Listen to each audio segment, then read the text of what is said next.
¿Y si, por primera vez en la historia reciente, África se atreviera a no pedir permiso para escribir su propio destino?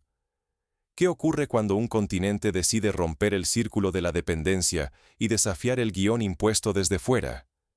Imagina el calor sofocante del Sahel, donde el sol parece no dar tregua y el polvo se levanta en remolinos interminables. Bajo ese cielo abrasador, soldados africanos y rusos se entrenan codo a codo. No es solo un ejercicio militar más, ni una fotografía para la prensa internacional. Es el inicio de una alianza que podría cambiar el rumbo de la historia africana y quizás la del propio orden mundial. Esta vez no se trata simplemente de recibir ayuda. Hablamos de un acuerdo monumental, valorado en $20.000 millones, que une a Moscú con Burkina Faso, Mali y Níger. Un pacto que abarca defensa y finanzas, dos pilares fundamentales para cualquier nación que aspire a la verdadera soberanía. La propuesta es clara y contundente: armas modernas en manos africanas y un banco propio, blindado contra las sanciones y el control de Occidente. El objetivo: proteger fronteras, decidir el destino de los recursos naturales y dejar de alquilar la seguridad y la dignidad a cambio de favores ajenos. Por primera vez en mucho tiempo, los países del Sahel buscan construir su propio escudo y su propio sistema financiero, preparados para dejar atrás la época en la que había que suplicar ayuda o aceptar condiciones impuestas. En París y Washington, las alarmas no tardan en sonar. Los titulares se multiplican en los medios occidentales, los analistas debaten acaloradamente en los estudios de televisión. Pero en Ouagadougou, Bamako y Niamey, se celebran danzas tradicionales, se escuchan aplausos y se palpa un sentimiento inédito: la sensación de que la historia ya no se dicta únicamente desde el exterior. Sin embargo, surge una duda inevitable. ¿El precio de esta emancipación será una nueva dependencia, esta vez bajo la sombra rusa? ¿Se está cambiando simplemente un amo por otro? La pregunta es urgente y crucial, porque si este experimento audaz fracasa, no se perderán solo inversiones y fondos. Se pondrá en juego el derecho mismo a decidir, el núcleo de la dignidad nacional e individual. Para comprender por qué el Sahel eligió este camino y por qué fue precisamente Rusia quien ofreció su mano, hay que retroceder y observar la historia reciente de la región. Durante décadas, el Sahel ha sido testigo de promesas incumplidas y alianzas fallidas. El desencanto con las potencias occidentales se ha acumulado, año tras año, generación tras generación. Pensemos en las imágenes que han dominado los noticieros durante años. Soldados extranjeros patrullando pueblos polvorientos. Cooperantes internacionales explicando planes de desarrollo mientras las necesidades básicas seguían insatisfechas. Préstamos internacionales atados a condiciones estrictas que a menudo beneficiaban más a los donantes que a los destinatarios.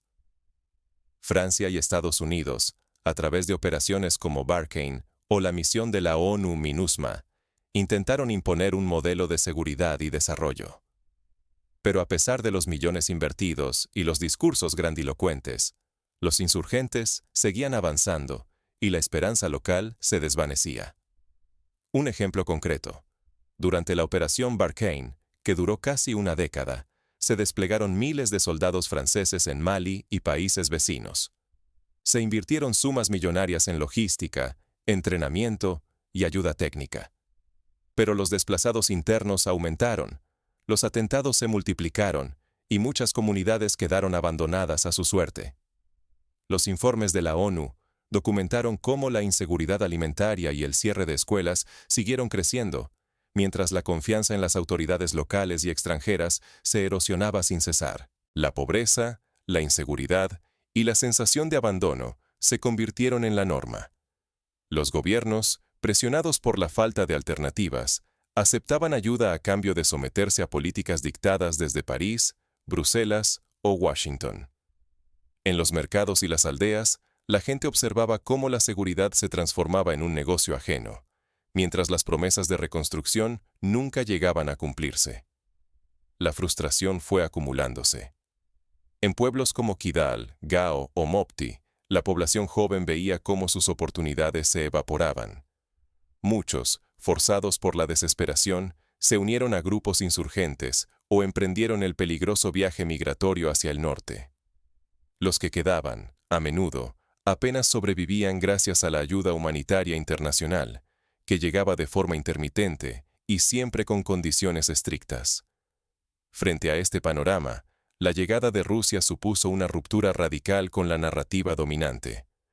Moscú no ofreció discursos sobre democracia ni impuso condiciones políticas.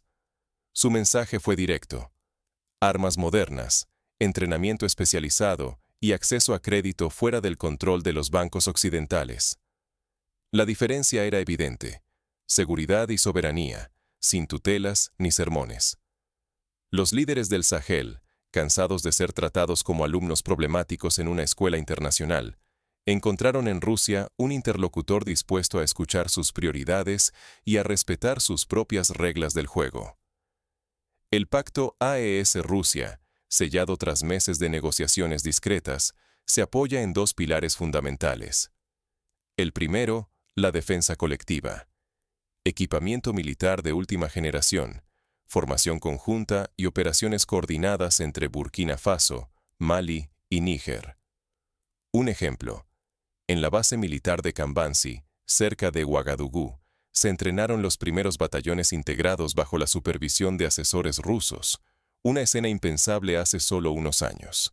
El segundo pilar, la soberanía financiera, la creación del Banco de Desarrollo Sahel-Rusia, o SRDB, una institución diseñada para operar fuera del sistema SWIFT y de las miradas occidentales. Este banco permite movilizar recursos en oro, uranio o maquinaria pesada, evitando los controles y sanciones foráneas. Por primera vez, los países del Sahel pueden financiar su seguridad y su desarrollo sin tener que pedir permiso en París, Bruselas o Washington. La apuesta es arriesgada y colosal. Romper el ciclo de dependencia significa, en la práctica, renunciar a viejas certezas y asumir riesgos inéditos. Si el eje Sahel-Rusia fracasa, la región podría verse abocada a un círculo aún más vicioso de aislamiento y vulnerabilidad. Pero si prospera, podría sentar las bases de una autonomía real, nunca antes experimentada desde la independencia formal de los años 60. Para entender el alcance de esta alianza, es necesario mirar más allá de los titulares. Hay que escuchar el pulso de las calles en Ouagadougou, Bamako y Niamey. Allí, la esperanza convive con la sospecha y la incertidumbre. Un banco propio, patrullas conjuntas, armas nunca vistas en la región. ¿Es esto una revolución genuina o simplemente una nueva jaula de oro? En las primeras semanas tras la firma del acuerdo, Moscú entregó armamento avanzado valorado en más de 12.000 millones de dólares. No se trata solo de fusiles automáticos. Hablamos de tanques T-90, drones de vigilancia y combate, sistemas antiaéreos y radares móviles. Los soldados de la AES comenzaron a coordinar patrullas aéreas utilizando tecnología rusa, cambiando de manera tangible la correlación de fuerzas en la región. A cambio, los gobiernos de Burkina Faso, Mali y Níger concedieron a Rusia acceso preferente a minas de oro y uranio, así como a corredores logísticos clave para el abastecimiento militar y comercial. El precio de la seguridad se paga, ahora, con recursos críticos y rutas estratégicas. La pieza central del nuevo sistema es el SRDB, el Banco de Desarrollo Sahel-Rusia. Esta institución opera completamente fuera del alcance de las sanciones occidentales y ha sido diseñada para canalizar transacciones en oro físico, uranio o maquinaria pesada. Un ejemplo concreto. En los primeros meses, el banco facilitó el intercambio directo de maquinaria agrícola rusa por lingotes de oro extraídos en minas de Burkina Faso. También financió la construcción de infraestructuras clave utilizando pagos digitalizados en rublos y dinares, saltándose el dólar y el euro como monedas de referencia. La reacción de Occidente no se hizo esperar. Estados Unidos, Francia y la Unión Europea respondieron con sanciones adicionales, bloqueos portuarios y una intensa presión diplomática. Se multiplicaron las advertencias sobre los riesgos de una alianza con Rusia y se intentó aislar a los países del Sahel de los mercados internacionales. El temor en los foros de Davos y Bruselas es claro. Un Sahel soberano podría ser el primer dominó en una reacción en cadena que sacuda el equilibrio de poder en toda África. Rusia, por su parte, respondió con promesas de respeto y continuidad. Moscú aseguró que no exigiría reformas políticas ni impondría un modelo económico determinado. Ofreció armas y crédito bajo un discurso de asociación entre iguales, insistiendo en que se trataba de socios, no de tutores ni de amos. Pero los riesgos no desaparecen. Si las sanciones se endurecen y el aislamiento se profundiza, las economías del Sahel, ya de por sí frágiles, podrían colapsar.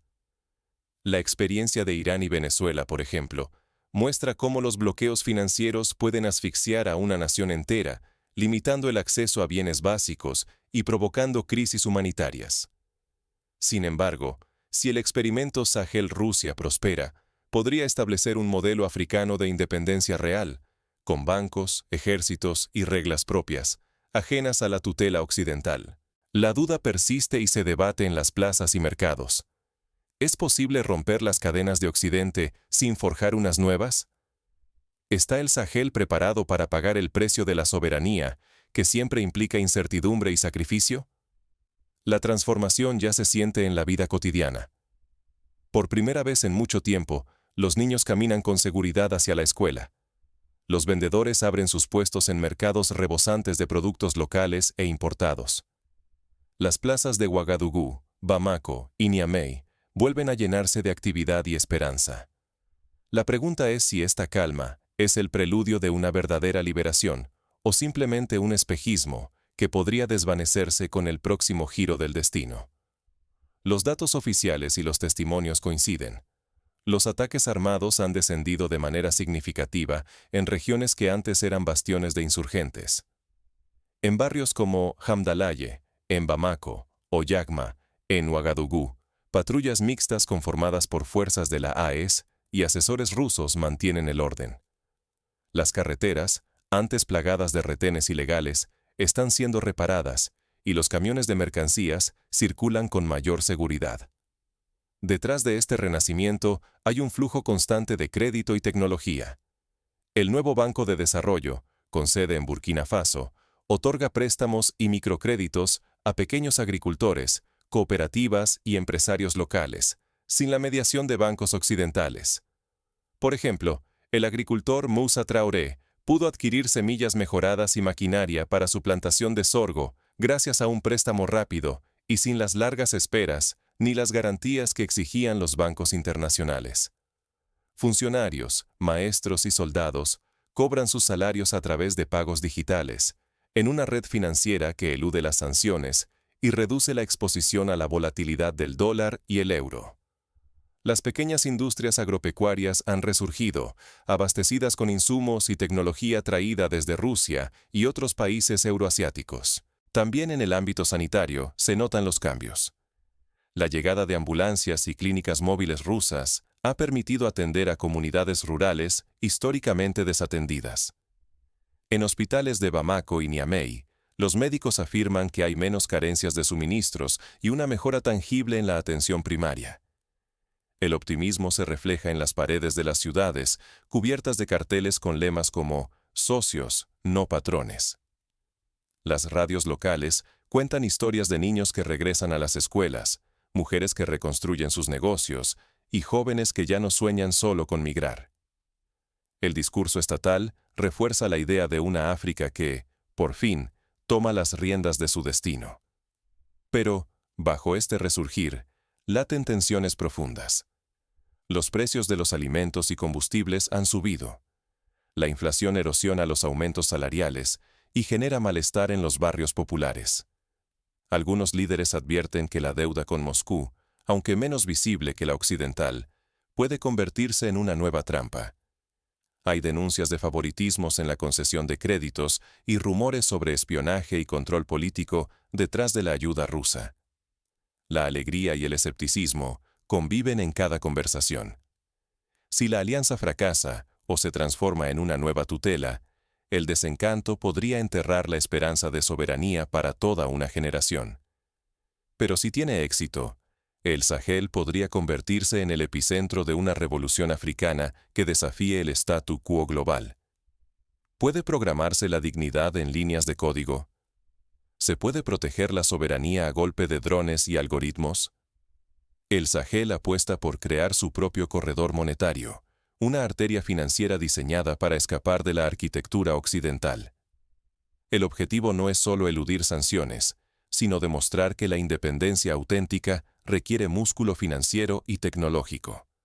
Bancos digitales, contratos encriptados y sistemas de pago propios son ahora herramientas cotidianas en la gestión estatal. Sin embargo, la paradoja acecha. Romper con los viejos amos puede dar lugar a nuevas dependencias. La tecnología rusa y los contratos con potencias emergentes, como China, pueden convertirse en cadenas menos visibles, pero igual de firmes. La experiencia reciente de países como Venezuela o Irán advierte sobre los riesgos de depender excesivamente de un solo aliado externo. China observa y calcula. Mientras Moscú suministra armas y crédito, Pekín explora oportunidades de inversión e integración del Sahel en la nueva ruta de la seda. Su interés es pragmático. Un Sahel autónomo, pero conectado a los flujos comerciales globales, puede convertirse en un laboratorio de la multipolaridad africana. La lección es clara. Ningún socio viene sin condiciones. La verdadera multipolaridad exige habilidades para gestionar aliados y evitar caer en nuevas dependencias. El cambio histórico del Sahel demuestra que la soberanía no es solo un grito de guerra, sino una tarea de gestión diaria. Declarar la independencia no basta. Hay que plasmarla en sistemas concretos. Bancos que operan sin permisos externos, contratos encriptados que protegen los recursos nacionales, algoritmos y plataformas digitales que deciden el destino de millones de personas. Este proceso tiene ecos históricos. Durante la Guerra Fría, muchos países africanos intentaron construir su propio camino entre los bloques opuestos.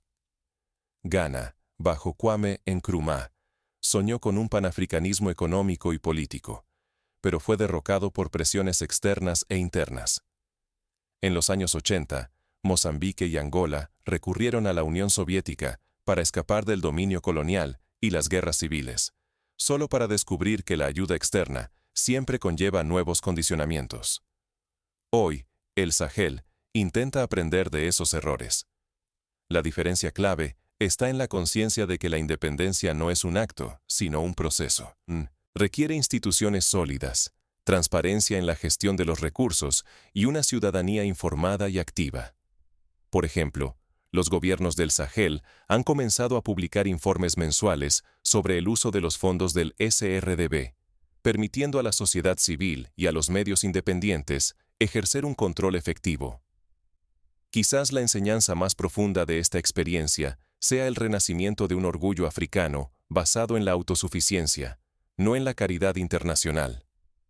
Por primera vez en muchas décadas, comunidades enteras ven en sus líderes una apuesta decidida por el futuro. Comerciar con lo propio, defender lo propio, decidir con quién y cómo cooperar. Esta mentalidad podría, con el tiempo, transformar no solo al Sahel, sino a todo el sur global. El mundo observa con atención. Si el Sahel logra romper el círculo de la dependencia y transformar la ayuda externa en autonomía real, encenderá una chispa que podría recorrer todo el continente africano. Pero si cae en una nueva trampa de deuda y tutela, los viejos prejuicios y estereotipos serán aún más difíciles de superar. En esta encrucijada, es fundamental aprender de la historia y apostar por un paradigma de desarrollo verdaderamente nuevo.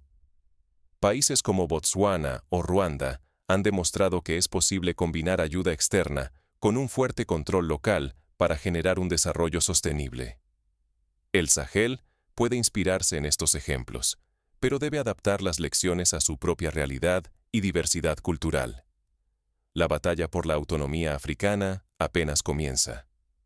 Lo que sucede hoy en el Sahel podría reescribir las reglas del juego para toda una generación.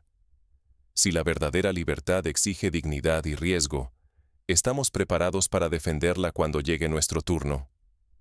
El Sahel ha decidido afrontar el alto precio de la soberanía.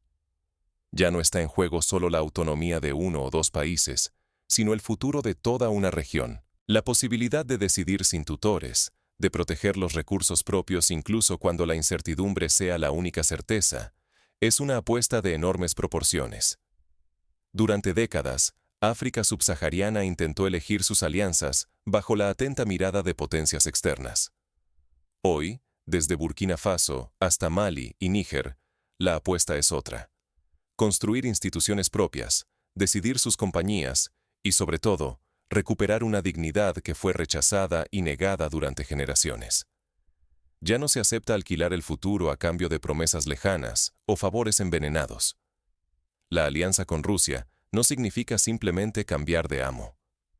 Es el intento más decidido de transformar la ayuda en autosuficiencia real, aunque signifique enfrentar peligros distintos y asumir nuevas dependencias, pero bajo reglas propias. Por primera vez, el objetivo es convertir la vulnerabilidad en fortaleza y la necesidad en estrategia deliberada. Pero el riesgo nunca desaparece. Perder este margen de soberanía sería entregar no solo riquezas, sino también el derecho a escribir la siguiente página de la historia africana. Sería ceder el destino de millones de personas a intereses ajenos, disfrazados de cooperación o salvación provisional. La pregunta sigue siendo incómoda y urgente. ¿Vale la pena arriesgar, sabiendo que la incertidumbre será el precio a pagar? ¿Es preferible una libertad imperfecta y nuestra, o una seguridad prestada y condicionada? El Sahel camina hoy al filo mismo de esa decisión, y su ejemplo trasciende fronteras. Nos obliga a preguntarnos si, llegado el momento, seremos capaces de reconocer y aceptar el precio de la libertad verdadera. Porque el futuro de toda una región, quizás del propio continente, depende de atreverse a decidir incluso cuando el miedo y la duda acechan.